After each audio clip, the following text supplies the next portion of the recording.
नमस्कार, स्वागत है आपका संसद टीवी पर। मैं हूं मनोज वर्मा। आज 26 जनवरी है और पूरा देश गणतंत्र दिवस मना रहा है। इसलिए आज के इस विशेष कार्यक्रम में हम बात देश के संविधान की करेंगे। दरअसल 26 जनवरी 1950 को पूरे देश में भारत का संविधान लागू किया गया था। गणतंत्र दिवस इसलिए भी खास है क्योंकि देश आज़ादी का अमृतकाल मना रहा है। मुद्दा गणतंत्र का है, संविधान का है, संविधान के मूल ढांचे का है, तो मुद्दा समय के साथ संविधान की भूमिका प्रासंगिकता का भी है। देश के सामने, समाज के सामने ऐसे कौन से विषय हैं जिन पर अभी और कार्य करने की जरूरत है। इन्हीं सभी मुद्दों पर आज चर्चा करेंगे। चर्चा करने के लिए खास मेहमान मेरे साथ इस समय स्टूडियो में मौजूद हैं, जुड़े हुए हैं। राज्यसभा सांसद राकेश सिन्हा जी हमारे साथ मौजूद हैं। राकेश जी, आपका बहुत बहुत स्वागत है संसद टीवी पर। साथ ही लोकसभा सांसद श्याम सिंह यादव जी हमारे साथ इस समय मौजूद हैं। श्याम जी, आपका भी बहुत बहुत स्वागत है। और कानूनविद राज्यसभा सांसद केटीएस तुलसी जी हमारे साथ इस समय मौजूद हैं। केटीएस तुलसी जी, आपका भी स्वागत है संसद टीवी पर। और राज्यसभा सांसद सुजीत कुमार जी हमारे साथ जुड़े हुए हैं। सुजीत जी, आपका भी स्वागत है बहुत बहुत।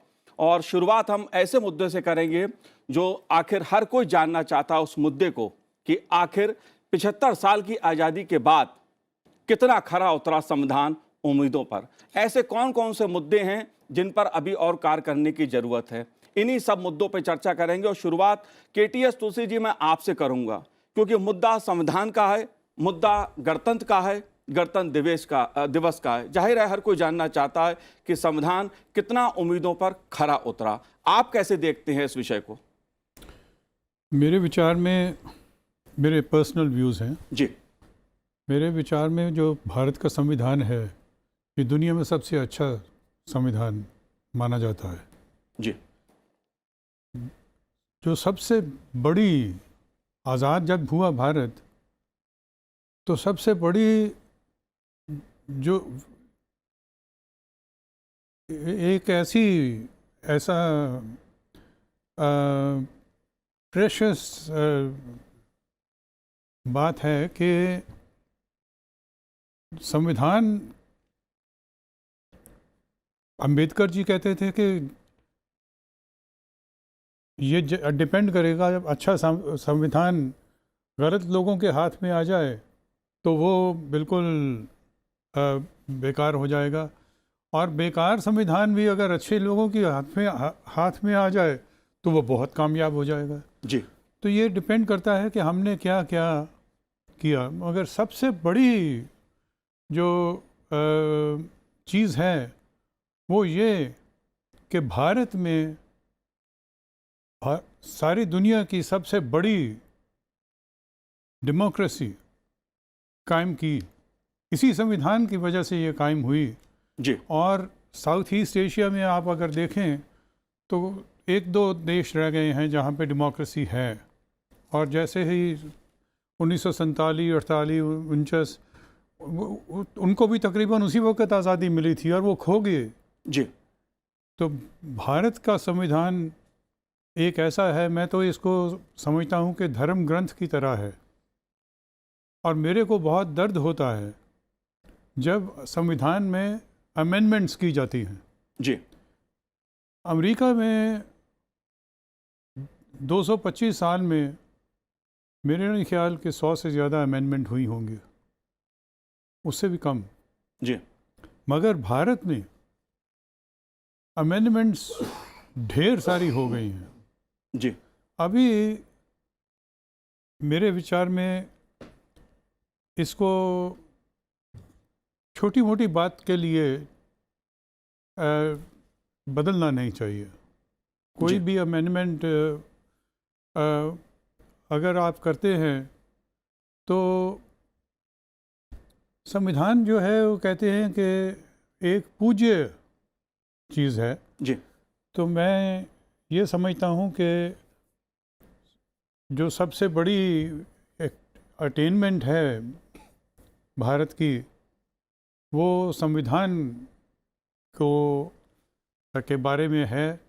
और अंबेडकर जी ने बहुत बढ़िया कॉन्स्टिट्यूशन बनाया। जी। तो मैं तो यही संविधान के बारे में कहता हूँ कि सबसे बड़ी अचीवमेंट, बहुत बहुत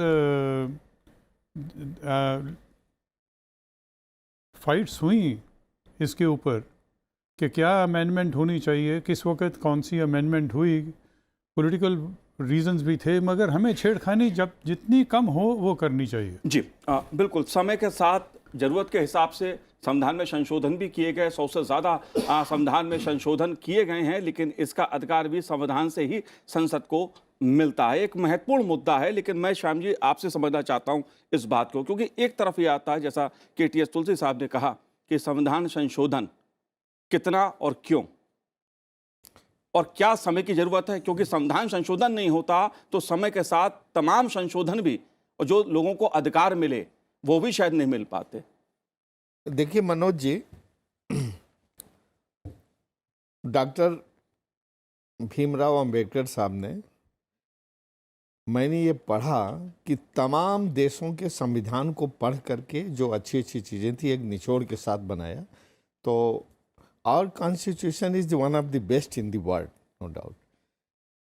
जैसे KTS तुलसी साहब ने कहा कि अच्छे आदमी अगर होंगे संविधान को करने वाले तो वो अच्छा चलेगा, और खराब होंगे तो वो अच्छा नहीं चलेगा। तो ये नियत पर उनके निर्भर करता है।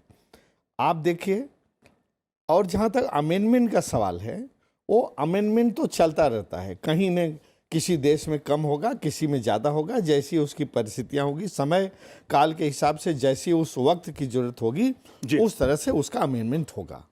अब देखिए, जैसे एंटी डिफेक्शन बिल का ही अमेंडमेंट पहले कुछ था, फिर ये हुआ कि इसको बदला जाए, 2/3 जब वो हो तो फिर तभी कोई दूसरी पार्टी बना सकता है, दूसरे में जा सकते हैं।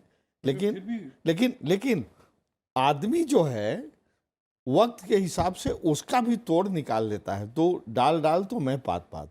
तो जानते होंगे, हम सभी लोग देख रहे हैं कि अभी क्या होता है, 2/3 की जगह क्या होता है कि वो एक पार्टी वो पूरा अपना माहौल देख करके वो रिजाइन ही करवा देती है। तो क्या करोगे, फिर से टिकट दे के लड़वा देती है, तो उसमें क्या करोगे आप? दूसरे की गवर्नमेंट को तोड़ देती है, तो उसमें क्या करोगे आप? ये आप आए दिन रोज़ देख रहे हो। तो जब तक हमारी नियति ठीक नहीं होगी तब तक ये ठीक नहीं होगा। दूसरा, हमारे संविधान के 3 खंबे हैं जी। चौथे खंबे वैसे आपको कहते हैं, मीडिया को कहते हैं, लेकिन लेजिस्लेशन, जुडिशरी और एग्जीक्यूटिव।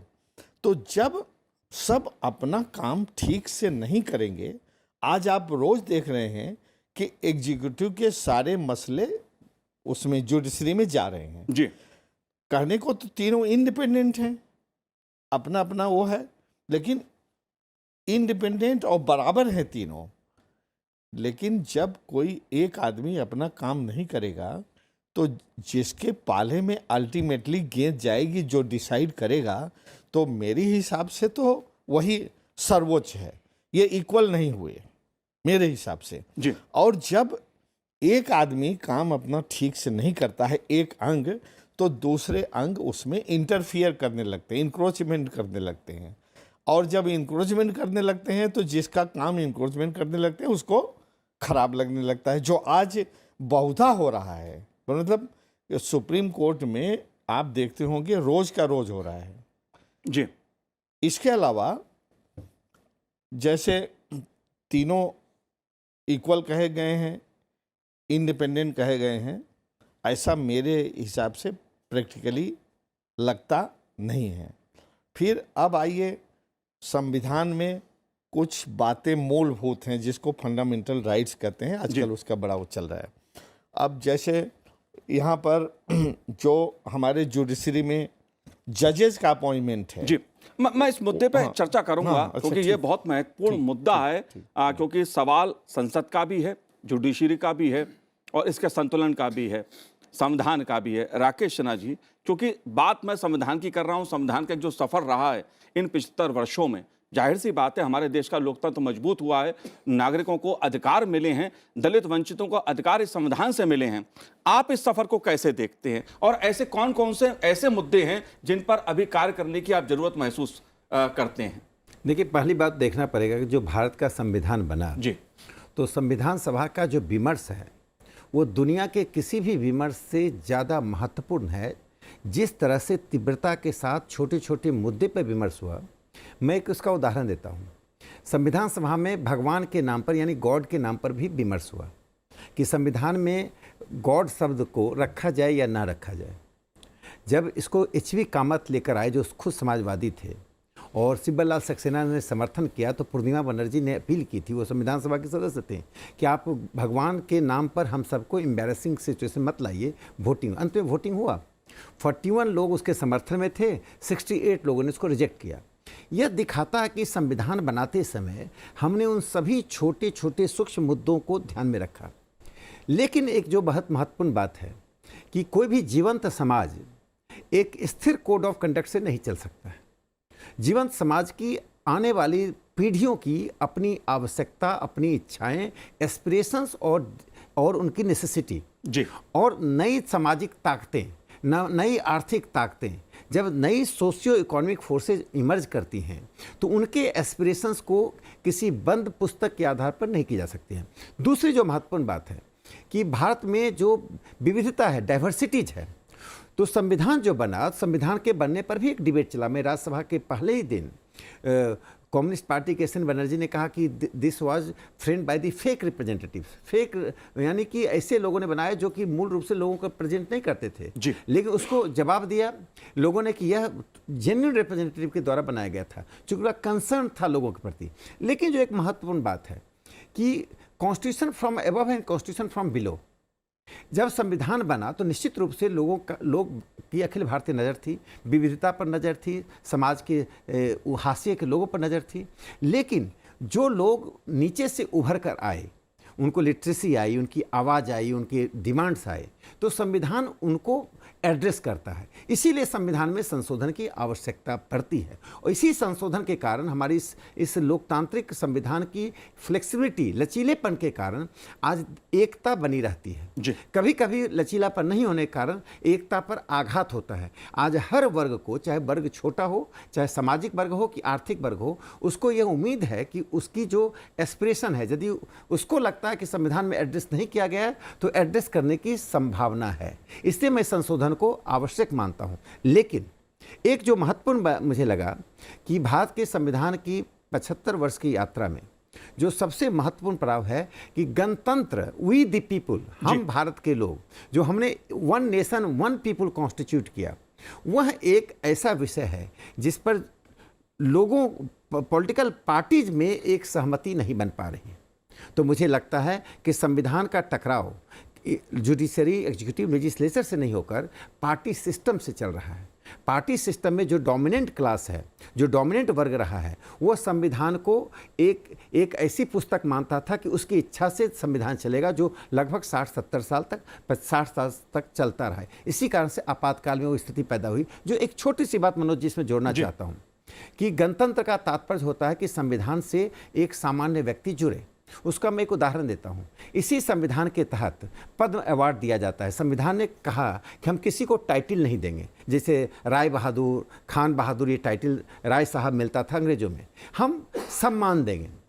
आखिर 1954 में आचार्य जे.बी. कृपलानी को यह संशोधन लाना पड़ा प्राइवेट मेंबर बिल के द्वारा कि ये जो सम्मान दिया जा रहा है वो भारतीय गणतंत्र के मूल आत्मा को एड्रेस नहीं कर पा रहा। उसका कारण था सम्मान एक कुलीन वर्ग पैदा कर रहा था। लेकिन 2014 के बाद, मैं किसी दलीय व्यवस्था कारण नहीं कर रहा हूँ, 2014 के बाद आप देखिए लक्ष्मी कुट्टी केरल से हैं जिनके पैरों में चप्पल नहीं थी, तुलसी गौड़ा कर्नाटका से है जिनके पैरों में चप्पल नहीं थी, ट्रिनिटी सायों जयंतिया हिल मेघालय से हैं जो एकदम सामान्य परिवार की एक शिक्षिका थी।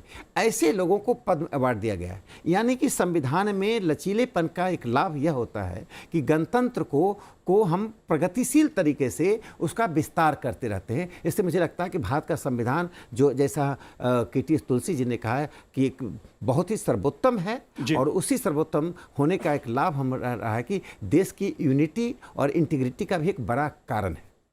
जी जी, बिल्कुल। सुजीत कुमार जी, हमारा संविधान जो है वो आईना है, सभी की उम्मीदों को पूरा करने वाला है। अगर बात मैं आपसे समझना चाहूं, क्योंकि सवाल संघवाद का भी है, मुद्दा संघवाद का भी है, आप उड़ीसा से आते हैं, इस मुद्दे को आप कैसे देखते हैं? मनोज जी, देखिए, पहले तो मैं के.टी. तुलसी साहब का जो बात है उससे बिल्कुल सहमत हूँ कि हमारा संविधान दुनिया का एक सबसे बेहतरीन संविधान है। और सारे संविधानों को देख के जो निर्माता थे, फाउंडिंग फादर्स जिनको हम लोग कहते हैं संविधान के, वो सारे संविधान को स्टडी करके उनसे बेस्ट एलिमेंट जो पिक करके हमारे संविधान में इसलिए वो इतना लंबा भी है, longest document, longest constitution of the world भी कहते हैं इसको। और उन्होंने डॉक्टर अंबेडकर को भी कोट किया कि अगर संविधान अच्छा हो और अगर उसको बुरे लोग उसको इम्प्लीमेंट कर रहे हैं तो देश का भला नहीं हो सकता। लेकिन अगर संविधान भी खराब है लेकिन देश के लोग उसको जो चला रहे हैं वो अच्छे हैं तो वो जी अच्छा ही उसका नतीजा आएगा। जो आपने फेडरल स्ट्रक्चर का बात कहा, देखिए India is it's federal in form and unitary in spirit, ठीक है। तो ठीक है, हमारी जो यूनिटी इंटीग्रिटी है इसके लिए हम लोग को हम लोग एक यूनिफाइड स्ट्रक्चर में हैं, लेकिन it's A union of states, ठीक है। जी तो फेडरल स्ट्रक्चर संविधान में बहुत ही अहम है। जो बाद में बेसिक स्ट्रक्चर जो डॉक्ट्रिन था 1973 केशवनंद भारती जजमेंट में भी ऑनरेबल सुप्रीम कोर्ट ने उसको बेसिक स्ट्रक्चर में डाला कि कभी भी फेडरल स्ट्रक्चर को कभी भी उसको अमेंड नहीं किया जा सकता, उसको हटाया नहीं जा सकता, चाहे कोई भी सरकार रहे, ठीक है। तो मैं मानता हूं, मैं इस बात से बिल्कुल सहमत हूं कि संविधान ही है वो डॉक्यूमेंट, ये हमारा बाइबल है, हमारा गीता है, हमारा कुरान है, हमारा गुरु ग्रंथ साहिब है। देश को एक धागे में अगर कोई चीज अभी हम लोग को जोड़ने में मदद कर रहा है तो वो हमारा जी संविधान ही है। अभी एक और चीज मैं बताना चाहता हूँ कि उसमें अमेंडमेंट में मैं मानता हूँ कि बहुत सारे अमेंडमेंट हुए पिछले साल में, लेकिन केटी तुलसी साहब ने यूएसए का कंपैरिजन किया। मैं मानता हूँ कि कंपैरिजन नहीं हो सकता, क्योंकि यूएसए का जो सोशियो इकोनॉमिक स्ट्रक्चर है, हमारा जो सोशियो कल्चरल इकोनॉमिक स्ट्रक्चर है बहुत अलग है। हम लोग का काफी प्लुरलिस्टिक सोसाइटी है, जी हम लोग के कॉन्टेक्स्ट अलग हैं, हम लोग का जो डेवलपमेंट ट्रैजेक्टरी अलग है। अब मैं एक उदाहरण देना चाहता हूँ। 1989 में वोटिंग एज जो 21 था उसको कमा के 18 किया गया, ठीक है, 61st अमेंडमेंट एक्ट। अब क्यों कमाया गया? क्योंकि भारत एक यूथफुल नेशन, इसका जो डेमोग्राफी जो चेंज हो रहा था, बहुत सारे हमारे युवक थे जो 18 से 21 साल के में थे। जब एक आदमी शादी करने लायक हो जाता है 18 साल में, एक लड़की, तो वोट क्यों नहीं दे सकता? तो इसको चलते हुए उसको अमेंडमेंट किया गया। अपना रीऑर्गेनाइजेशन ऑफ स्टेट होता है, मध्य प्रदेश को छत्तीसगढ़ मध्य प्रदेश किया गया, बिहार झारखंड हुआ, ऐसे कई सारे राज्यों का विभाजन हुआ जो जरूर था, जो इंडियन कॉन्टेक्स्ट में नेसेसरी था। मंडल कमीशन का रिकमेंडेशन लागू करना जरूरी था, उसके लिए संविधान का अमेंडमेंट करना जरूरी था। तो जरूरी है, संविधान का अमेंडमेंट होना भी चाहिए, मतलब based on the time, based on the context. तो हम लोग का फ्लेक्सिबिलिटी भी है, रिजिडिटी भी है। बहुत जी सारी चीजें जो कभी भी नहीं ऑल्टर किया जा सकता because of the basic structure, लेकिन जब जरूरत होता है तो उसको अमेंड भी उसको करना चाहिए, और हो भी रहा है। जी तो मैं जाहिर मानता हूँ इट्स लिविंग डॉक्यूमेंट, कोई भी लिविंग डॉक्यूमेंट है तो उसमें समय समय पे बदलाव और समय समय पे समय की इसको अहमियत को रखते हुए उसको बदलाव करना जरूरी भी है और होना भी जी चाहिए। और मैं मानता हूँ हमारा जी संविधान जी बिल्कुल फाउंडेशन इतना स्ट्रांग है कि ये छोटे मोटे अमेंडमेंट से कुछ बेसिक नहीं चेंज होगा। जी बिल्कुल, भारत के संविधान ने देश को एकता के सूत्र में बांधने का काम किया है, और ये 75 साल की यात्रा इस बात की गवाह भी है, इस बात का प्रमाण भी है। लेकिन केटीएस तुलसी साहब, संविधान के मूल ढांचे का आजकल हम चर्चा काफ़ी सुन रहे हैं, संविधान के मूल ढांचे में बदलाव नहीं होना चाहिए, इससे क्या तात्पर्य है? क्योंकि मेरा अगला सवाल जो है वो इससे जुड़ा हुआ है। तो सबसे पहले दर्शक भी समझ ले इस बात को, संविधान के मूल ढांचे से तात्पर्य क्या है? मूल ढांचा, बेसिक स्ट्रक्चर। डेमोक्रेसी मूल ढांचा है, पार्लियामेंट्री डेमोक्रेसी मूल ढांचा है। लोगों को जो फंडामेंटल राइट्स दिए गए हैं उन they can't be taken away जी इवन बाय पार्लियामेंट। पार्लियामेंट का के ऊपर अंकुश लगाया गया है बाय दिस के बेसिक स्ट्रक्चर आप चेंज नहीं करेंगे, और उससे भी संविधान को बहुत गवर्नेंस में मदद मिली है। मगर मैं एक बात कहना चाहता हूँ कि सबसे बड़ी जो अचीवमेंट है वो ये कि सभी गरीब, अमीर, बहुत पढ़े लिखे, अनपढ़, महिलाएं और इंसान, आदमी, सबको with one stroke of the pen vote का अधिकार मिला। जी दुनिया में जितने डेवलप्ड नेशंस हैं उन्होंने बहुत लड़ाई लड़ी महिलाओं ने, और कई लोगों को तो कई कंट्रीज़ में हमारे भी बाद मिला अधिकार, वोट का अधिकार। मगर वोट का अधिकार ये श्रेय जाता है महात्मा गांधी जी को। महात्मा गांधी जी ने इंसिस्ट किया कि अडल्ट फ्रेंचाइज होगा, जो इस उम्र से ऊपर है उसको अधिकार होगा और बराबर का अधिकार होगा। जी ये एक बहुत बड़ा फैक्टर है जिससे कि हमारा संविधान स्थिर है और फ्लरिश कर रहा है। जी बिल्कुल, इसको मैं और बढ़ाऊंगा, लेकिन आपने वोट के अधिकार की बात कही कि संविधान ने वोट का अधिकार दिया। राष्ट्रपति द्रौपदी मुर्मू जी ने अनिवार्य मतदान विधेयक 2022 पर संविधान के अनुच्छेद 117 के तहत विचार करने की अनुशंसा कर दी है। भाजपा सांसद दीपक प्रकाश ने 22 जुलाई 2022 को इस बिल को निजी सदस्य के तौर पर पेश किया था। अनिवार्य मतदान, राकेश जी आप कैसे देखते हैं इस मुद्दे को, क्योंकि एक बड़ा सवाल है इस देश में। ठीक है, हमारे लोकतंत्र मजबूत हुआ है, मतदान प्रतिशत भी 75 सालों में खासा बढ़ा है, लेकिन इसके बावजूद अगर 2019 की मैं बात करूं, करीब 30 करोड़ लोग ऐसे थे जिन्होंने अपने मत का प्रयोग नहीं किया किसी कारण से। आप कैसे देखते हैं इस पहलू को? देखिए, जब नागरिकता संविधान में दी गई है और वोटिंग राइट दिया गया है, और नागरिकता के तहत हर व्यक्ति संविधान से बराबर का अधिकार लेता है और बराबर के अधिकार लेने का दावा करता है। जब कोई न्यूनता आती है तो वो नागरिक के रूप में कोर्ट जाता है, नागरिक के रूप में सड़क पर आता है, नागरिक के रूप में कार्यपालिका और विधायिका के सामने खड़ा होता है। जब आप नागरिक का पूरा अधिकार लेते हैं तो नागरिक की पूर्णता तब है जब अपनी सरकार बनाने में आपका योगदान हो। जी, यानी वोट करना आपके मत की अभिव्यक्ति है, और मत की अभिव्यक्ति आपका एक व्यवस्था का, राजनीतिक दलों का, उम्मीदवारों का और भविष्य के बारे में एक मूल्यांकन है।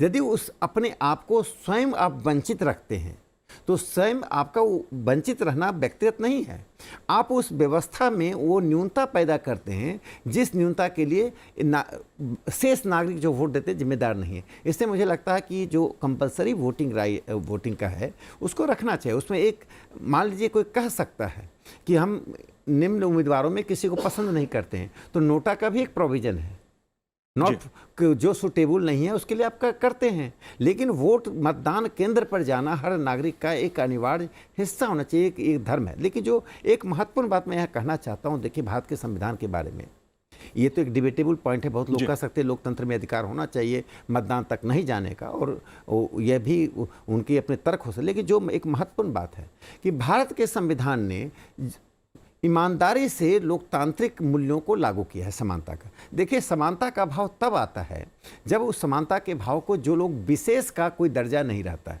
जैसे मैं पद्म अवार्ड के बारे में बताया, मैं संसद के बारे में बताता हूँ। जब राज्यसभा का पहला सत्र शुरू हुआ तो गोपाल स्वामी अयंगर जी ने बाबा साहब अम्बेडकर को ऑनरेबल कह के एड्रेस किया, माननीय कह के। तो उस पर डॉक्टर अम्बेडकर का जवाब था कि अब कोई माननीय नहीं रह गया, nobody here is honourable. अब देखिए जिस हाँ अच्छा, उसमें उन्होंने जो आगे देखिए क्या है, हाउस ऑफ लॉर्ड्स है। हमने जो ब्रिटिश व्यवस्था हमने ली है, तो व्यवस्था भले हमने तकनीकी रूप से ली है लेकिन भावनाओं के आधार पर हम अलग हैं। वहाँ पर हाउस ऑफ लॉर्ड्स है, वहाँ पर धर्म के आधार पर नामांकित होते 26 लोग आते हैं, जिसको चर्च ऑफ इंग्लैंड ये क्वीन नॉमिनेट करती है, किंग नॉमिनेट करते हैं। दूसरा उसमें देखिए लॉर्ड कह के संबोधित किया जाता है। कई श्रेणियां बन गई हैं। भारत के सदन में आप देखिए कि पूर्ण रूप से लोगों के प्रतिनिधि, जेन्युइन रूप से लोगों के प्रतिनिधि हैं। इसी संविधान के तहत ग्रासरूट डेमोक्रेसी आया। लोग कहते हैं कि संविधान में ऐसे भी लोग आए जो बहुत अच्छा बोल नहीं पाते हैं, जो अच्छा नीति निर्माण नहीं कर पाते हैं। देखिए, लोकतंत्र में जब पहली बार आया तो लोग बड़े बड़े विश्वविद्यालय के पढ़े हुए लोग राजनीति में थे, नेता थे और नेतृत्व कर रहे थे। जैसे लोकतंत्र का विस्तार हुआ तो सामान्य लोगों के प्रतिनिधि, जो आप न्यूनता देखते हो, न्यूनता नहीं है, वो लोगों के प्रतिनिधि हैं, जन भावनाओं का प्रतिनिधित्व करते हैं। तो मैंने कहा कि संविधान ने ऐसे अवसर दिए जिसमें समानता और स्वतंत्रता की भावना अक्षुण्ण रह गई है। इसी अक्षुण्णता को बनाए रखने के लिए आवश्यक है कि जो भारत के प्रधानमंत्री नरेंद्र मोदी जी बार बार कहते हैं कर्तव्य का पालन, जी कि अधिकार के साथ यदि कर्तव्य का जिस राज्य में, व्यवस्था में, सभ्यता में महत्व नहीं होता है, जिसका बोध नहीं होता है, यदि कर्तव्य बोध नहीं है तो अधिकार अपूर्ण रहता है।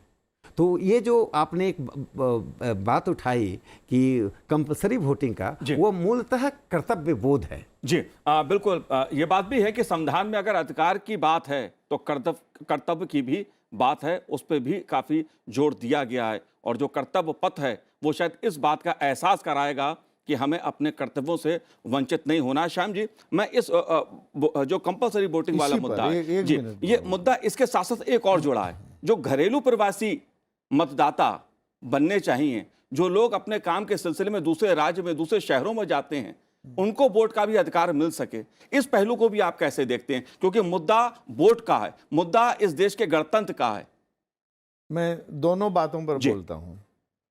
जहां तक कंपल्सरी वोटिंग का सवाल है, अनिवार्य मतदान, अभी माननीय सिन्हा जी ने कहा कर्तव्य बोध होना चाहिए। देखिए, ये न तो कंपल्सरी वोटिंग करना उचित है और न किया जा सकता है, दोनों चीज़ें समझने की जरूरत है।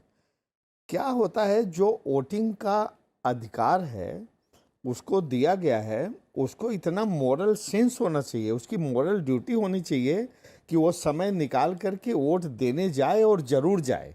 उसमें जैसा इन्होंने कहा कि कर्तव्य बोध की भावना होनी चाहिए, और इसी से होगा।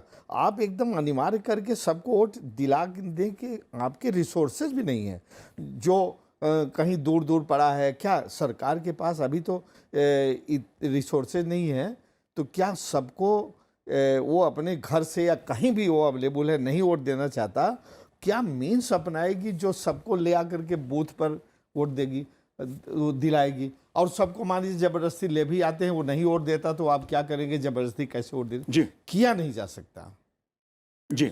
हाँ हाँ, नहीं, सवाल अरेस्ट का नहीं है, सवाल सर कर्तव्य का है। हाँ, अगर मतदान देने के लिए सर छुट्टी ये उसी पर छोड़ देना चाहिए, उसके कर्तव्य बोध पर।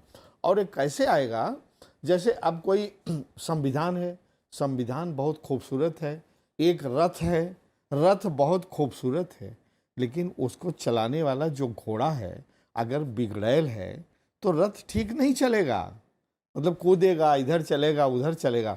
उसी तरह से संविधान चाहे हमारा जितना खूबसूरत हो, जितना वर्ल्ड का बेस्ट हो, जब तक उसको चलाने वाले लोग उसको अच्छी ढंग से इम्प्लीमेंट नहीं करेंगे, तब तक नहीं होगा। तब तक न समाज पूरा एक रूप हो जाएगा, न शिक्षित हो पाएगा, न बेरोजगारी हटेगी, न गरीबी हटेगी, और समाज के हर व्यक्ति उस एक रीजनेबल इक्वलिटी पर नहीं आ पाएंगे जी। और ये दोनों साथ साथ चलेगा।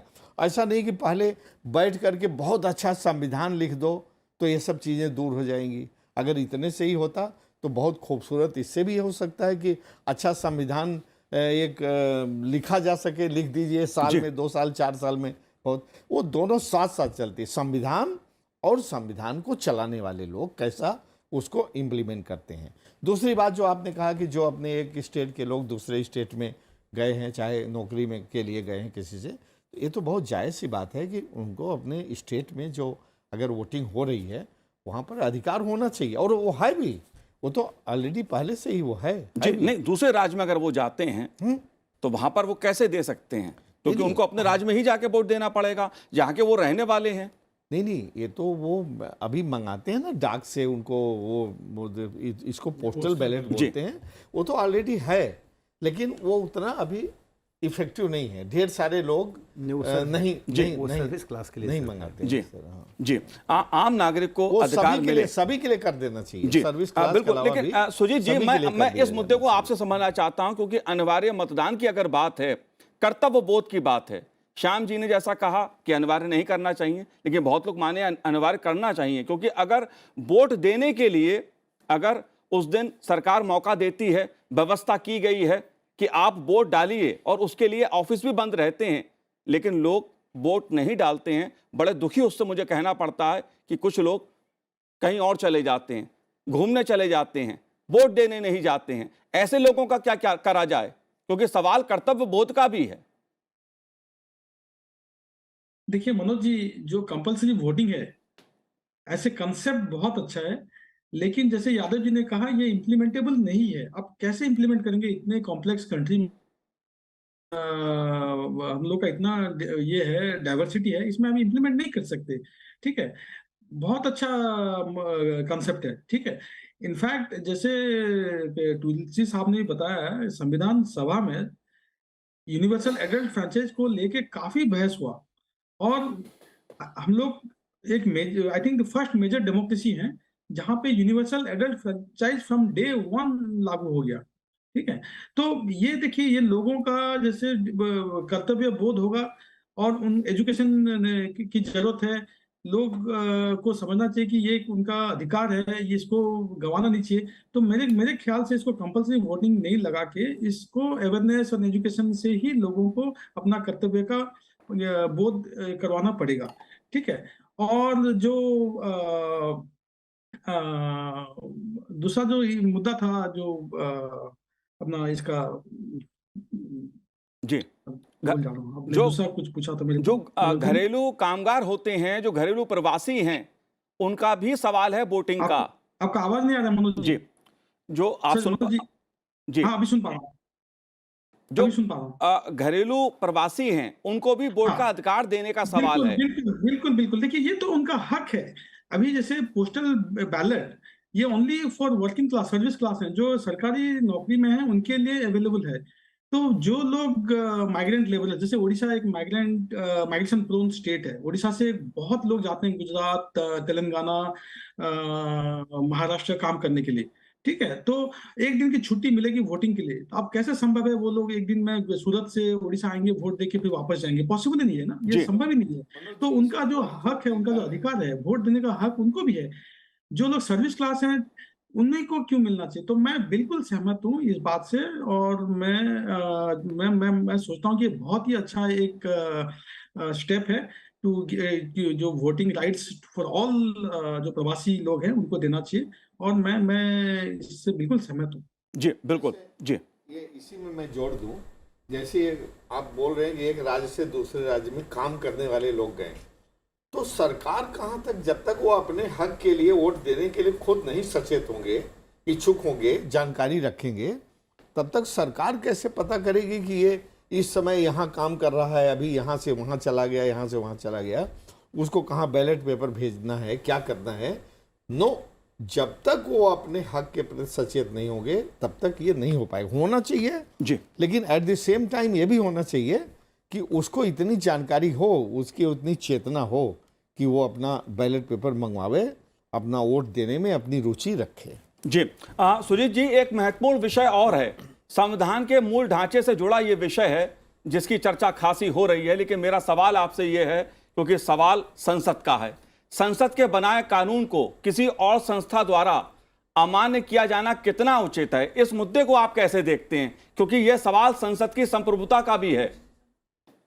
देखिए, इस बात पे भी काफी बहस भी चल रहा है। जी, देखिए, सेपरेशन, जो independence of judiciary and separation of power, ये भी पार्ट ऑफ बेसिक स्ट्रक्चर है।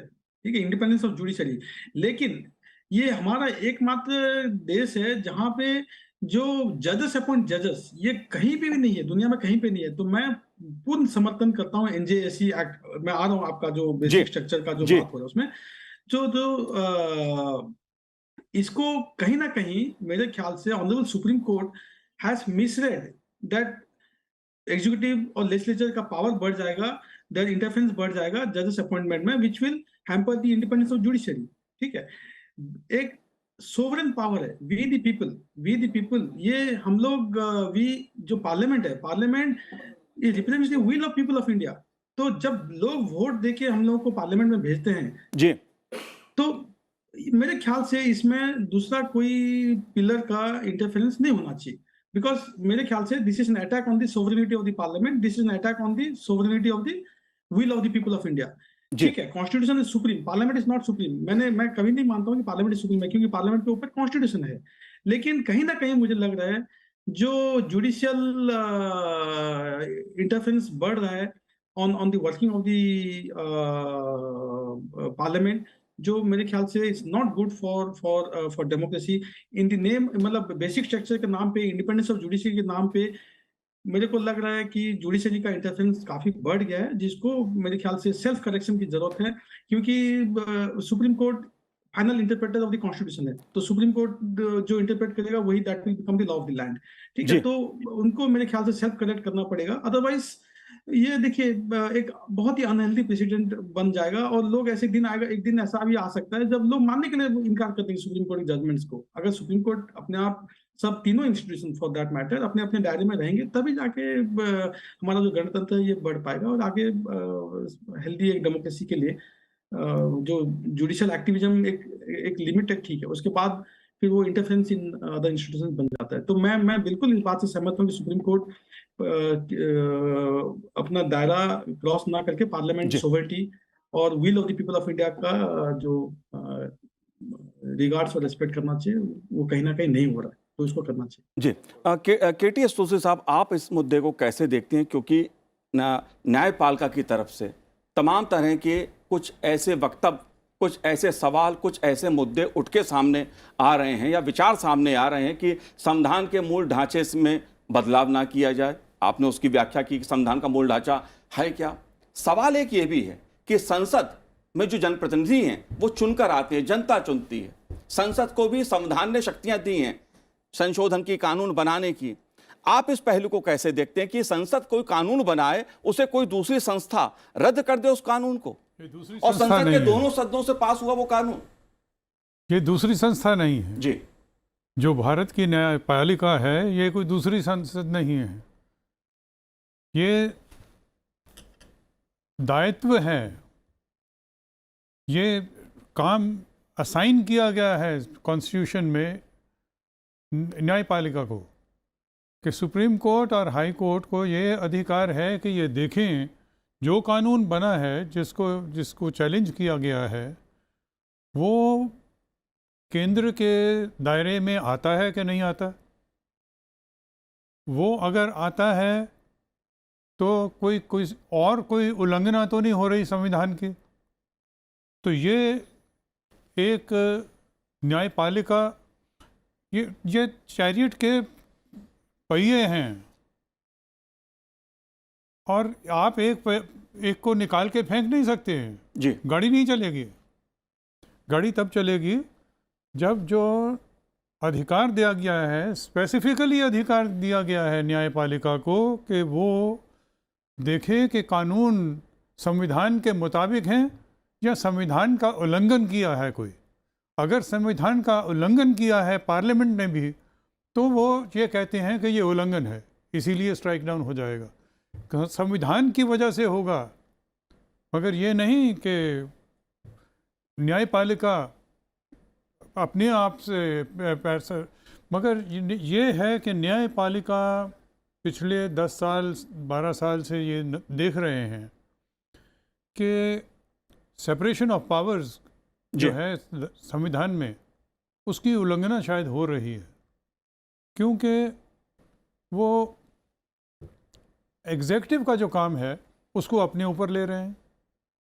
और अगर लोग प्रोटेस्ट करते हैं तो वो कहते हैं कि एग्जीक्यूटिव काम नहीं करती, इसलिए हमें टेक ओवर करना पड़ा। जी। तो मेरा एक सिंपल सवाल ये है कि अगर एग्जीक्यूटिव काम नहीं किया तो जुडिशरी ने ले लिया, तो जुडिशरी भी तो काम नहीं कर रही है। जी। जुडिशरी के 2.5 करोड़ केसेस या उससे ज़्यादा पेंडिंग हैं डिफरेंट कोर्ट्स में। ये अपना काम जो है, इनका कोर फंक्शन, उसके ऊपर कंसंट्रेट करें, बजाय इसके कि एग्जीक्यूटिव ऑर्डर सही है गलत है। वो constitution, Supreme Court is constitutional court. जी। और कॉन्स्टिट्यूशनल कोर्ट कॉन्स्टिट्यूशनल वैलिडिटी देखेगी, मगर जो बाकी executive take over the powers of another wing, that I think is not right. ये एक बहुत बड़ा मुद्दा है राकेश जी। श्याम जी, मैं आपसे भी समझूंगा, लेकिन सुजीत जी को जाना है तो एक आखिरी टिप्पणी उनकी मैं ले लेता हूं। सुजीत जी, ये मुद्दा लोगों से जुड़ा भी है, क्योंकि सवाल जनप्रतिनिधियों को आम जनता चुनती है, वोट के अधिकार के साथ चुनती है, और संसद में वो जनप्रतिनिधि जनता की आकांक्षाओं को देखते हुए, उम्मीदों को देखते हुए कानून बनाते हैं। यदि चुनी हुई संसद कानून बनाती है और उसको उस पर सवाल उठा के रद्द कर दिया जाए, यह सवाल केवल न्यायपालिका का नहीं है, क्योंकि इसे लेकर सवाल दूसरे भी उठे हैं, पहले भी उठे हैं। आप कैसे देखते हैं? क्योंकि सवाल इस देश के लोकतंत्र का भी है, लोकतंत्र कैसे बचेगा? बिल्कुल, बिल्कुल। ये देखिए बहुत बड़ा खतरा है, जो ये मतलब बेसिक स्ट्रक्चर का मैं बिल्कुल समर्थन करता हूँ बेसिक स्ट्रक्चर का। कॉन्स्टिट्यूशन के कुछ पार्ट्स हैं जो अमेंड नहीं हो सकता और नहीं होना चाहिए। बिल्कुल, मैं 1973 जजमेंट जो बेसिक स्ट्रक्चर डॉक्ट्रिन है उसका बिल्कुल समर्थन करता हूँ। लेकिन बेसिक स्ट्रक्चर के नाम पे आप जो एक मैं फिर एनजेसी को आ रहा हूँ, यूनानिमसली एक दोनों हाउसेस ने पास किया एक लॉ को, ठीक है, 2/3 ऑफ द स्टेट्स पास किया। उसके बाद आप उसको interference in the judiciary, independence of judiciary के नाम पे उसको आप रद्द कर देते हैं। तो ये बहुत बड़ा खतरा का इंडिकेशन है देश के गणतंत्र के लिए। ये आगे चल के खतरा ही होगा, लोगों का भरोसा उठ जाएगा जुडिशरी पे, क्योंकि लोग कहने लगे हैं कि जुडिशरी तो बस अपना ही, ये तो सबसे इंसेस्टुअस बॉडी है, ये किसका भाई किसका भतीजा, ये अपने आप उन्हीं को बनाएंगे जज। आप देख लीजिए पिछले 20 साल में आप देख लीजिए जो भी कॉन्स्टिट्यूशनल कोर्ट्स के जजेस बने हैं, सुप्रीम कोर्ट, हाई कोर्ट के, आप उनके पेडिग्री देख लीजिए। 80% बिलोंग टू जुडिशियल फैमिली, उनके भाई, उनके चाचा या पिता माता दादाजी कोई ना कोई जजेस बने ही होंगे। वही 10-12 फैमिली डोमिनेट करते हैं बेंच हर हाई कोर्ट में। और ठीक है, तो ये बहुत बड़ा खतरा है गणतंत्र के लिए। Judiciary needs to self correct. एक बहुत ही मतलब मैं कहना नहीं चाहता था, लेकिन आपने जैसे पूछा तो मैंने बोला टीरनी ऑफ द अनइलेक्टेड। अब ऐसे होने लगा है कि जो जुडिशरी का जो अभी रवैया है वो लग रहा है जैसे टीरनी ऑफ द अनइलेक्टेड वाला उनका बिहेवियर है। तो ऐसा नहीं होना चाहिए। करोड़ लाखों लोग चुन के एक सांसद बनाते हैं, 20 से 25 लाख 30 लाख लोग चुन के एक सांसद बनाते हैं लोकसभा में। राज्यसभा के सांसद पूरे राज्य को रिप्रेजेंट करते हैं। करोड़ों लोगों के एस्पिरेशन रहते हैं, और हम लोग जब संसद में आते हैं तो हम लोग अपने कॉन्स्टिट्यूंसी, अपने स्टेट, अपने लोगों के उनके इश्यूज उठाते हैं, जी, ठीक है, और उसमें बहस होती है। ठीक है, कहीं पे बहस नहीं भी होती है, लेकिन बहस होकर एक बिल पास किया जाता है, उसको फिर रद्द कर देता है parliament, Supreme Court, in the name of basic structure. जी, तो ये कब तक चलेगा ऐसा? जी। ये मेरे ख्याल से आई थिंक बहुत बहुत बड़ा खतरा है गणतंत्र के जी, लिए। सुप्रीम कोर्ट हैज टू बिल्कुल। इंट्रोस्पेक्ट एंड हैज बिल्कुल। To self correct. बिल्कुल सुजीत जी, बहुत बहुत धन्यवाद आपका हमसे बात करने के लिए, बहुत बहुत शुक्रिया। राकेश जी, एक बड़ा मुद्दा उभर के सामने आया है, और इसने इस मुद्दे को कि देश में लोकतंत्र का सवाल है ये, क्योंकि अगर संसद कानून बनाती है उसे किसी और संस्था द्वारा अमान्य करार कर दिया जाता है या रद्द कर दिया जाता है। मैं केवल न्यायपालिका की बात नहीं कर रहा हूं, हालांकि न्यायपालिका को लेकर तमाम सवाल उठते हैं, सदन के भीतर भी उठते हैं, सदन के बाहर भी उठते हैं। और चूंकि राजनेता जो होते हैं, राजनीति है, उसकी राजनीति सबको दिखाई देती है, लेकिन जुडिशरी के भीतर जो राजनीति होती है, केटीएस तुलसी साहब उसे बेहतर समझते हैं, वहां भी जो कुछ होता है। आप इस पहलू को कैसे देखते हो? क्योंकि सवाल संसद की संप्रभुता का है, लोकतंत्र का है, जनप्रतिनिधियों के अधिकार का है। देखिए, पहले तो मैं बता दूं कि बुनियादी ढांचा यानी बेसिक स्ट्रक्चर का कोई विवरण संविधान में नहीं है। यह जुडिशियल न्यायपालिका के निर्णयों के तहत ये अवधारणा बनी है। इसमें खासकर गोलकनाथ केस था 1967 का, बाद में केशवानंद भारती केस 1973 में आया। जुडिशरी में देखिए पहला जो अमेंडमेंट आया, जिसको शंकर प्रसाद केस में जुडिशरी ने खारिज किया, कहा कि संसद को संविधान में संशोधन करने का अधिकार नहीं है। बाद में उसी केस को फिर रिव्यू किया। तो मेरे कहने का तात्पर्य यह है कि जो लोग न्यायपालिका में हैं उनका मूल दायित्व दो है। पहला दायित्व मैं समझता हूं कि सर्वोच्च न्यायालय का है कि संविधान के कस्टडियन के रूप में रहें। तो बीइंग द कस्टडियन, और कस्टडियन होते होते कू करने लगते हैं। इसको मैं जुडिशियल कू कहते हैं। जैसे आर्मी कहीं कू करती है, लोकतंत्र को समाप्त करती है, तो जुडिशरी के दायरे में ना लेजिस्लेचर आ रहा है ना एग्जीक्यूटिव आ रहा है, लेकिन जुडिशरी निश्चित रूप से एग्जीक्यूटिव के दायरे में आ रही है। जो संसद बनता है और जो पहला संविधान बन रहा था, तो जो संविधान निर्मात्री संस्था थी वही उस वक्त संसद के रूप में काम कर रही थी। एक तरफ संसद बना रही थी संसद के रूप में, दूसरी तरफ संविधान निर्माता के रूप में। तो हर पीढ़ी को प्रतिनिधित्व करता है संसद। संसद में लोग उन सभी बातों को लेकर आते हैं। तो संसद सदस्य की तो स्क्रूटनी सब चीज़ की होती है, उनके धन की, उनके चरित्र की, उनके कार्यकलापों की, उनके परिवार की। लेकिन क्या जुडिशरी इन सभी स्क्रूटनी से बाहर है क्या? होली काउ है क्या? कंटेम्प्ट ऑफ कोर्ट की एक सीमा है। लेकिन कंटेम्प्ट ऑफ कोर्ट के बियॉन्ड जाकर यदि हम जुडिशरी को जानना चाहते हैं, देखना चाहते हैं, उसके सामाजिक ढांचे को, उसके न्यायपालिका में न्यायाधीशों की नियुक्ति की प्रक्रिया में, परंपरा में, और उसमें जो बैकडोर एंट्री है उसको, तो ये क्या लोकतंत्र में हमारा अधिकार नहीं है क्या? दूसरी बात, वह कहते हैं एग्जीक्यूटिव फेल कर रहा है काम करने में। किन जगहों पर कार्यपालिका फेल कर रही है यह बताने में न्यायपालिका के पास नहीं है। वास्तव में न्यायपालिका अपने को शासक मान रही है, जबकि तीनों अंगों के बीच एक संतुलन होना चाहिए, जुडिशरी, लेजिस्लेचर और एग्जीक्यूटिव के बीच में। उस संतुलन को बिगाड़ने का काम पिछले कई वर्षों से सिर्फ न्यायपालिका कर रही है। देखिए मनोज जी, मैं बताऊं कि 1973 में इंदिरा गांधी ने जब कुछ सीनियर जजेज को लांघते हुए अजीत नाथ रे को चीफ जस्टिस नियुक्त किया था, तो उस वक्त एक विवाद बना था कि कैसे एग्जीक्यूटिव जुडिशरी को कंट्रोल करना चाहती है। इसका कारण था कि जगमोहन लाल ने इलाहाबाद हाई कोर्ट में निर्णय देकर इंदिरा गांधी के चुनाव को खारिज किया था। लेकिन उसके बाद आप देखिए कि ये अपवाद की स्थिति को छोड़ दिया जाए तो इंदिरा जी के उस घटना के पूर्व और उस घटना के बाद लगातार हमारी कोशिश रही है कि संसद की कि हम न्यायपालिका की के अक्षुण्ण रहने पर, उसकी स्वायत्तता पर, उसकी स्वतंत्रता पर सवाल ना हो, और संविधान उसको प्रोटेक्ट करता है। लेकिन मैं दो बात अंत में कहना चाहता हूँ न्यायपालिका के लिए कि न्यायपालिका को आत्मलोचन करने की जरूरत है कि क्या न्यायपालिका इस देश के सामान्य लोगों तक न्याय को त्वरित गति से पहुंचाने में कामयाब हुई है। नहीं हुई है तो उसकी क्या समस्या है, उस समस्या को लेकर एग्जीक्यूटिव और लेजिस्लेचर के पास आए। एक दूसरी बात कि न्यायपालिका संविधान के संरक्षक के रूप में मानती है, तो न्यायपालिका यह बता दे कि न्यायपालिका में स्वयं जो 1950 की न्यायपालिका की दृष्टि थी वो 1970 में दृष्टि नहीं थी, वो 2020 में दृष्टि नहीं है। एक जीवंत समाज में आप संसद को बांध कर नहीं रख सकते हैं। संसद जनता का प्रतिनिधित्व है, जनादेश से सरकार बनती है, सरकार को पूरा अधिकार है कि जनहित में कानून बनाए। उस पर न्यायपालिका को अधिकार उस पर विश्लेषण करने का, लेकिन पूरी तरह से उसको ब्लॉक करना, उसको खारिज करना और राजनीतिक बयानबाजी करना अपने निर्णयों में, जिस निर्णयों से सरकार पर एक आक्षेप होता है, उसकी मंशा पर सवाल होता है, यह अनुचित ही नहीं है बल्कि लोकतंत्र में अतिक्रमण करने जैसा है। जी, मैं इस मुद्दे पर चर्चा इसलिए कर रहा हूं श्याम जी क्योंकि संसद में भी जब कानून बनता है तो उस पर KTS तुलसी साहब जैसे, आप जैसे तमाम विद्वान लोग घंटों चर्चा करते हैं, मंथन करते हैं, लंबी बहस होती है, तब जाके कोई कानून बनता है। और वो कानून चाहे न्यायपालिका में जाए, वहां पर अगर कुछ जज चर्चा करते हैं, अधिकार है समीक्षा करने का, लेकिन संविधान ने एक लक्ष्मण रेखा भी खींची हुई है, कार्यपालिका के लिए भी, विधायिका के लिए भी, दूसरे उसके लिए भी, न्यायपालिका के लिए भी।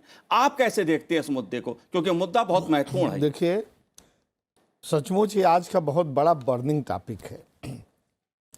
ये जो विधायिका, लेजिस्लेचर है और एग्जीक्यूटिव है, सब उनके पूरा खुला हुआ है, लेकिन जुडिशरी ने घूंघट पहन रखा है और हम लोग देखना चाहते हैं कि उस घूंघट के पीछे क्या है। कॉलेजियम है, अंग्रेजों के दिनों की 2-2 महीने की छुट्टियां हैं और पता नहीं क्या क्या चीज़ है, लेकिन वो जुडिशरी अपना घूंघट उतारना नहीं चाहती है और आज उस घूंघट को उतरवाने की ज़रूरत है। जब 2015 में नेशनल जुडिशल अकाउंटेबिलिटी बिल पेश हुआ था तो बहुत उम्मीद थी कि जो जैसे कॉलेजियम है, this word is not found anywhere in the constitution, और जैसे वो फंडामेंटल राइट्स हैं, basic structure of the constitution है, तो हम सभी सहमत हैं कि भाई डेमोक्रेसी होनी चाहिए, हम सभी सहमत हैं कि भाई सेकुलरिज्म होनी चाहिए, न किसी सब हिंदू, मुस्लिम, सिख, ईसाई सब समान हैं, हम सभी सहमत हैं कि कास्ट के बेसिस पर डिस्क्रिमिनेशन नहीं होना चाहिए, जेंडर के बेसिस पर डिस्क्रिमिनेशन नहीं चाहिए, आदि आदि, ये सब जितनी चीज़ें इस तरह की चीज़ हैं, मैं समझता हूँ कि जिससे ज़्यादातर आम जनता, आम आदमी सहमत है, उसको कहते हैं कि इसको कहीं लिखा हुआ नहीं है जी कि ये बेसिक स्ट्रक्चर है। लेकिन जैसा कि सिन्हा साहब ने कहा कि तमाम in due course of time judgement के साथ ये तय हो गया है कि ये सब भाई हमारे basic structure of the constitution है, उसको मेंटेन करना चाहिए। तो वो बात अपनी जगह ठीक है, लेकिन कभी ऐसी भी ज़रूरत आ जाएगी, हम तो उससे भी आगे जाना चाहते हैं, अभी तो वहाँ भी नहीं पहुँच पा रहे हैं, उससे आगे जाना चाहते हैं कि कभी ऐसी भी स्थिति आ जाती है कि तमाम इन चीज़ों में कोई चीज़ बदलने की ज़रूरत हो। जैसे ये है सिन्हा साहब आज सत्ताधारी पार्टी है और आज हिंदू राष्ट्र हो, ये हो। आप सोचिए, अब अभी नहीं, हम एक एग्जाम्पल दे रहे हैं। जिस समय अगर मान लीजिए हिंदू भी, मुसलमान भी और देश की 100% 95% जनता कहे वो भी राजी हो कि तो हिंदू राष्ट्र होना चाहिए। एक एग्जाम्पल दे रहा हूं आपको, हिंदू राष्ट्र होना चाहिए।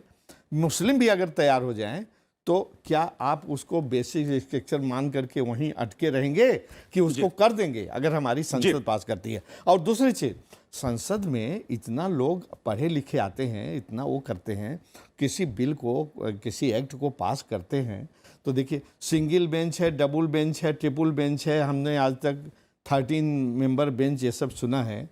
केवल मात्र उतने लोग उसको सेट असाइड कर दें, उसके इतने मेहनत से किए गए काम को। हाँ, एक बार वो सजेशन दे सकते हैं, डायरेक्शन दे सकते हैं कि देखिए, लेकिन उसको सेट असाइड कर दें। बिल्कुल। लेकिन केटी तुलसी साहब, क्योंकि यहाँ सवाल न्यायपालिका पे चर्चा हो गई खासी, लेकिन सवाल न्यायपालिका की स्वतंत्रता का भी है और सवाल सरकार की दखलंदाजी का भी है। ये भी कुछ आशंकाएं उभर के सामने आती हैं। संविधान की दृष्टि से इस मुद्दे पे आपका क्या कहना?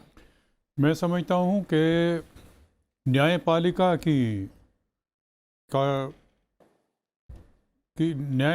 की तरफ रिस्पेक्ट होनी चाहिए, उनकी इज्जत होनी चाहिए। जो न्यायपालिका है वो संविधान ने उनको दायित्व दिया है कि रिट इशू कर सकते हैं जी। कब कर सकते हैं? प्रोहिबिशन, मैंडेमस, को वारंटो। तो just because this is Latin doesn't mean that we should ignore all this. मैं ये समझता हूँ कि एग्जीक्यूटिव, लेजिस्लेचर और न्यायपालिका, इनमें भेदभाव नहीं होना चाहिए जी। हमें ऐसा माहौल पैदा करने की कोशिश नहीं करनी चाहिए जिससे कि न्यायपालिका को धक्का लगे, क्योंकि न्यायपालिका को धक्का लगेगा तो उतना ही ज़्यादा डेंजरस है जितना लेजिस्लेचर को धक्का लगता है। तो मैं समझता हूँ कि ये एक ऐसा डेलिकेट मामला है। चीफ जस्टिस साहब ठीक समझें, प्रधानमंत्री जी से मिलें, बैठ के इसका हल निकालें। ये हम अगर न्यायपालिका को के खिलाफ बोलते रहेंगे जी तो ये प्रजातंत्र के लिए ठीक नहीं है, अच्छा नहीं है। ये बैठ के बात करें जी। बिल्कुल। जो भी डिफरेंसेस हैं उनको रिजॉल्व करें। न्यायपालिका और विधायिका जो है वो एक दूसरे के पूरक ही हैं, एक दूसरे का अपनी अपनी लक्ष्मण रेखा भी है, संविधान ने उसका वर्णन भी है संविधान में। लेकिन एक राकेश जी, बहुत महत्वपूर्ण मुद्दा है समान नागरिक संहिता विधेयक का, और ये मुद्दा मैं इसलिए उठाना चाहता हूँ, आपके विचार जानना चाहता हूँ, क्योंकि राज्यसभा में 9 दिसंबर 2022 को किरोड़ी लाल मीणा जी ने इसको पेश भी किया। आप कैसे देखते हैं इस मुद्दे को, क्योंकि खासी चर्चा इस मुद्दे पर भी देश में हो रही है, संविधान में भी इसका उल्लेख देखने को मिलता है। आप कैसे देखते हैं? उससे पहले आने से पहले मैं जो जुडिशरी और एग्जीक्यूटिव और लेजिस्लेचर के बीच का डिबेट है, देखिए एक लीगल लिमिट्स होता है, कॉन्स्टिट्यूशनल लिमिट्स होता है, लेकिन उससे बड़ा एक मॉरल लिमिट्स होता है, नैतिक सीमाएं। और मुझे लगता है कि उस नैतिक सीमा का अतिक्रमण जब कोई भी संस्था करती है तो लोकतंत्र में समस्या खड़ी होती है। आज न्यायपालिका को उस नैतिक सीमा को समझना चाहिए, और जो हम सब मानकर चल रहे हैं कि न्यायपालिका को अपने मूल कर्तव्य को निभाने में जनता के सामने खड़ा उतरना चाहिए, जिस पर कई सवाल उठ रहे हैं। 2.5 करोड़ केस पेंडिंग होना ये कोई सामान्य बात नहीं है उस देश में जिसमें लाखों लोग अभी न्याय पाने के लिए अपना घर, अपनी ज़मीन जायदाद बेचकर न्यायपालिका के पास आते हैं। अब जहाँ तक यूनिफॉर्म सिविल कोड का रहा, देखिए संविधान सभा में इस पर अच्छी खासी बहस हुई। किसी भी लिबरल डेमोक्रेसी में एक सिविल कोड होता है, जैसे क्रिमिनल कोड एक होता है, ऐसे सिविल कोड होता है। सभी धर्मों में सज़ा देने के मध्य युग में अलग अलग प्रथाएं थी, लेकिन आधुनिकता के साथ उन प्रथाओं को हम नहीं मानते हैं। हम संविधान के अनुकूल, समाज के अनुकूल सज़ा की एक क्रिमिनल कोड बनाते हैं। उस तरह सिविल कोड होता है। सिविल कोड का एकदम तात्पर्य नहीं है कि एक धर्म को दूसरे धर्म पर थोप दिया जाएगा। यह तो सिर्फ 3 बातों, इनहेरिटेंस में, मैरिज में, डिवोर्स में, एक ऐसा एक पैरामीटर अपनाया जाता है जिससे कि सभी महिलाओं को यानी पुरुष सभी नागरिकों को समान रूप से न्याय मिले। किसी भी धर्म में महिलाओं के प्रति देखिए पेट्रियार्कल सोसाइटी ज़्यादातर रहा है, पितृसत्तात्मक समाज होने के कारण सभी कई धर्मों में या सभी धर्मों में कमोबेश कहीं न कहीं महिलाओं के अधिकार को सीमित किया गया है। वो शादी में कभी रिफ्लेक्ट होता है, कभी डिवोर्स में रिफ्लेक्ट होता है, कभी इनहेरिटेंस में रिफ्लेक्ट होता है, कभी सक्सेशन में रिफ्लेक्ट होता है। उसको दूर करने के लिए किया जाता है। आज दुनिया के जितने विकसित देश हैं, लोकतांत्रिक देश है, उसमें यूनिफॉर्म सिविल कोड है। इसलिए संविधान सभा में उस वक्त कहा गया कि इसको हम directive principle of state policy में रखें, राज्य के नीति निर्देशक तत्व में रखें।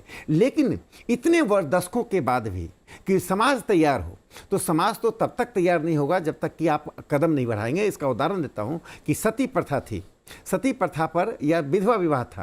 राधाकांत देव ने विधवा विवाह के समर्थन में अभियान चलाया तो 37,000 लोगों ने दस्तखत किया, और ईश्वर चंद्र विद्यासागर ने उसके विधवा विवाह के समर्थन में चलाया तो सिर्फ 787 लोगों ने मत दिया। लेकिन कदम बढ़ा तो समाज ने उसको स्वीकार किया। ब्रिटिश सरकार ने कानून बनाया, समाज ने उस वक्त सामाजिक सुधार पर राष्ट्रीय नेताओं में और औपनिवेशिक सरकार में एक तो समानता थी। तो मुझे लगता है कि इस समय आ गया है कदम बढ़ाने का यूनिफॉर्म सिविल कोड का, और किसी को कोई मतभेद नहीं है। कुछ मुट्ठी भर धार्मिक नेता और कुछ राजनीतिक नेता जिसको वोट से जोड़ कर देखते हैं, धर्म से जोड़ कर देखते हैं, जो निहायत गलत है। जी केटी तुलसी साहब, संविधान नागरिक समानता का जो मुद्दा है उसको संविधान में भी उल्लेख है, लेकिन मजहबी चश्मे से, धार्मिक चश्मे से चीज़ों को देखना, कानून को या संविधान में जिन मुद्दों पर चर्चा हुई, इसको आप कैसे देखते हैं?